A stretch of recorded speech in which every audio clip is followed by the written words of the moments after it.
Hello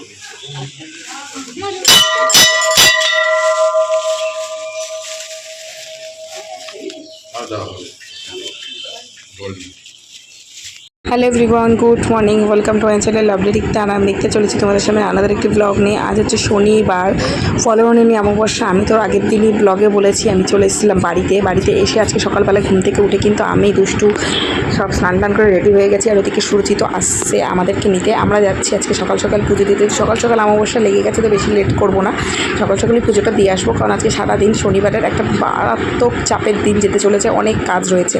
Surajit দেখো ফল নিয়ে এসে, ফলের মধ্যে আমরা যেটা দিয়ে পুজোটা দেবো সেটা হলো লিচু, আর এখানে মালা, সন্দেশ সবই কিছু কিন্তু আমরা জোগাড় করে নিয়ে নিয়েছি। তো তোমরা সবাই কেমন আছো? আশা করছি সবাই খুব ভালো আছো, আর আমিও কিন্তু বেশ ভালোই আছি। কটা দিন বাপের বাড়িতে বেশ ভালোই কাটছে। দুষ্টুর তো স্কুলে গরমের ছুটি পড়েই গেছে। আর এবার যেহেতু সারা দিন রাত অমাবস্যা আছে, তো মন্দিরে সেরকম খুব একটা চাপ নেই। সেই চাপটা যাতে না থাকে, শান্তিতে নিশ্চিন্তে যাতে পুজোটা ভালো করে দিতে পারি, তার জন্যই তো সকাল সকাল আসা। ভিড়ের মধ্যে পুজো তো দেওয়া হয়, কিন্তু সেটা মন থেকে ভালো করে দিতে পারি না। তাও যে খুব একটা লোক কম ছিল তা না, মোটামুটি লোক ভালোই ছিল।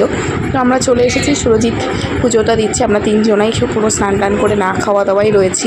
আর ছোটোটাকে মার কাছে রেখে এসেছিলাম। মাও আসবে পুজো দিতে, কিন্তু মার একটু লেট হবে। মা যখন আসবে তখন ছোটোটাও আসবে, কারণ ছোটোটা একটু ঘুমাচ্ছিল। তো মা ছোটোটাকে নিয়ে আসবে, আর আমি বড়টাকে নিয়ে এসেছি। আবার ভাই আসেনি, মা বাবা ভাই এসেছিলো আর আমি এসেছিলাম। প্রথমে এখানে জহরা মায়ের কাছে পুজো দিয়ে দিলাম, রানাঘাটে জহরা খেলবাড়ি নৌকারিতে এসেছিলাম। তারপরে এখানে যেহেতু শনিবার, তো বড় ঠাকুরের কাছেও পুজো দিয়ে নিলাম, আর শিবের কাছেও পুজোটা দিয়ে নিলাম। তারপরে দুষ্টু এখানে ধূপকাঠি দেখিয়ে তুলসী মন্দির সেই ধূপকাঠিটা অর্পণ করে দিল। তারপরে এদিকে ওদিকে একটু ঘুরছিলাম, ছবি টবি তুলছিলাম, ভিডিও করছিলাম, কারণ ক্লিপ বক্স শেয়ার করি তোমাদের সাথে, তো সেটা একটুখানি করতেই লাগে। আর আমি দেখছি যে এখানে কিন্তু মা সামনে দিয়ে এগিয়ে আসছে, তো সেটাই। আর দুষ্টু হলে গিয়ে দক্ষিণা দেবে, এখানে আমি দান বাক্স খুঁজে পাচ্ছিলাম না, তো ফাইনালি একটা জায়গা দিয়ে দেখিয়ে দিলাম, ওখানে ও দক্ষিণাটা অর্পণ করে দিল।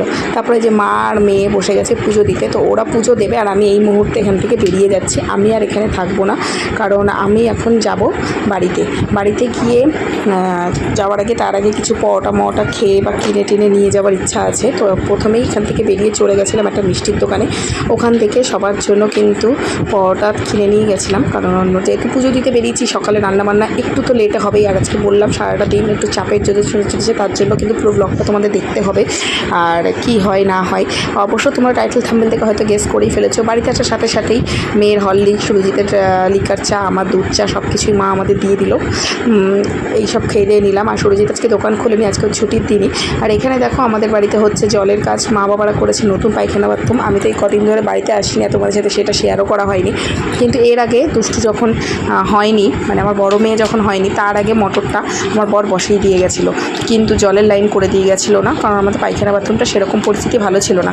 তো রিসেন্টলি বাবা পায়খানা বাথরুমটা নতুন করে ভালো করে ঠিকঠাক করে করেছে, আর আমরা সমস্ত জলের লাইনটা ভালো করে মা বাবাকে করে দিলাম। সামনেই আসছে ষষ্ঠী উপলক্ষে মার জন্য একটা ছোট্ট একটা গিফট। ট্যাঙ্কিটা উপরে তোলানো হয়ে গেছে, আর দরজা লাগানো, রং চং প্লাস্টার সব কিছুই বাবা কমপ্লিট করে রেখে দিয়েছে। অনেক দিন ধরে টুকটুক করে কাজ হচ্ছিলো, আমি খুব একটা এখানে আসি না বলে তোমার সাথে সেটা দেখানো হয়নি। আর পুরো কাজটাই কিন্তু করাচ্ছি আমার ভাসুরকে দিয়ে। আমার বড় ভাসুর যেহেতু প্লাম্বারিংয়ের কাজ করে, বড় ভাসুর তার বন্ধুবান্ধবদের নিয়ে এসেছে। সবার জন্য তো যথেষ্ট একটুখানি ছোটোখাটো খাওয়া দাওয়ার আয়োজন করা হয়েছিল, যেমন আলুর দম, পরোটা, তার সাথে তো তরমুজ, চা, শরবত, এগুলো তো গেছে। আর আমাদের জন্য আজকে ছিল কিন্তু রাইস আলুর দম। যেহেতু শনিবার নিরামিষ খাচ্ছি, পুজো টুজো দিয়েছি, তো সম্পূর্ণ নিরামিষই ছিল। আর সমস্ত কাজবাজ হয়ে যাওয়ার পর দুষ্টু এখন সব কিছু চেকিং করতে বেরিয়েছে। বাচ্চাদের যা হয় একটু নতুনত্ব আনন্দ, ওদের দিদুন বাড়িতে ছিল না, ও এখন সেটা দিদুন বাড়িতে হয়েছে। আর আমিও তোমাদেরকে একটু ঘুরিয়ে দেখাচ্ছি। আমাদের বাড়ির জমিটা ঠিক এখান থেকেই শুরু হচ্ছে, আর ওই শেষ মাথায় গিয়ে হচ্ছে। তো পুরোটা লম্বা টানা কিন্তু পাইপের কাজ করতে হয়েছে। এমনকি ভেতরেও মা রান্নাঘরের জন্য একটা সিঙ্কে বসিয়েছে, সেই সিঙ্কের লাইনের জন্য এখানে চৌবাচ্চা করানো হয়েছে। আর এই মাথায় কল, ও মাথায় প্রচণ্ড অসুবিধা হবে বলে জলের লাইনটা অতি শীঘ্রই করিয়ে নিলাম, আর তোমাদের সাথেও শেয়ার করে নিলাম।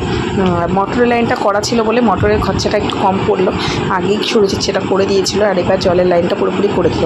বিকেলবেলায় দুষ্টুকে মার কাছে রেখে মিষ্টুকে নিয়ে বেরিয়েছিল, কারণ মিষ্টু প্রচণ্ড জ্বালাচ্ছিল, নাহলে মিষ্টুকে ঘুম পাড়িয়ে দুষ্টুকে নিয়ে বেরোতাম। তো দুষ্টু দিদুনের কাছে ভালোই থাকবে।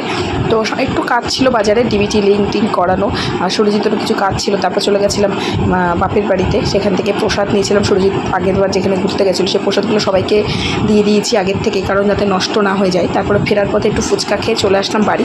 আর বাড়িতে এসেই আমাদের সাথে দেখা করতে এসেছে দাদা বৌদিরা। তো বৌদিকে প্রথমেই মা দেখাচ্ছিল আমাদের মন্দির প্রাঙ্গণ যেটা নতুন তৈরি হয়েছে, মানে আমাদের টয়লেট ওয়াশরুম। আর এইখানে দাদা বসে আছে, বৌদিও আসলো ঘরে। সবাই মিলে আমরা এখানে গল্প আড্ডা খাওয়া দাওয়া করলাম। বৌদিরাও চপ নিয়ে এসেছিলো আর আমরাও নিরামিষ চপ নিয়ে এসেছিলাম। বৌদিদের চপটা আমরা একটু অ্যাভয়েড করে গেছি, কারণ ওটা পেঁয়াজ রসুনের ছিল। সেটা আমরা পরের দিন ভেবেছি খাবো, ফ্রিজে রেখে দিয়েছি। আর আজকে কিন্তু আমরা যে চপটা কিনেছি সেই চপটাও দিয়েই খাওয়া দাওয়া করেছি। তো বৌদিটা মোটামুটি 9টা নাগাদ চলে গেছিলো, আর একটু থাকতো। আকাশের অবস্থা খারাপ হয়ে গেছিলো বলে চলে গেল। কিন্তু আকাশের অবস্থা খারাপ হলেও কিন্তু আকাশ বৃষ্টি দেয়নি। এখন আমরা বসে আছি, রাত্রিরে তো ওই একই ডিনার হবে, রাইস আলুর দম, তার জন্য। তাহলে ভিডিওটা তাহলে এখানে শেষ করে দিচ্ছি। আজকের এই শনিবারের ছোট্ট ব্লগ হলো, কিন্তু অনেক কিছু শেয়ার করলাম। টাটা, বাই বাই, দেখা হবে নতুন দিন নতুন একটি ভিডিওর সাথে। টাটা।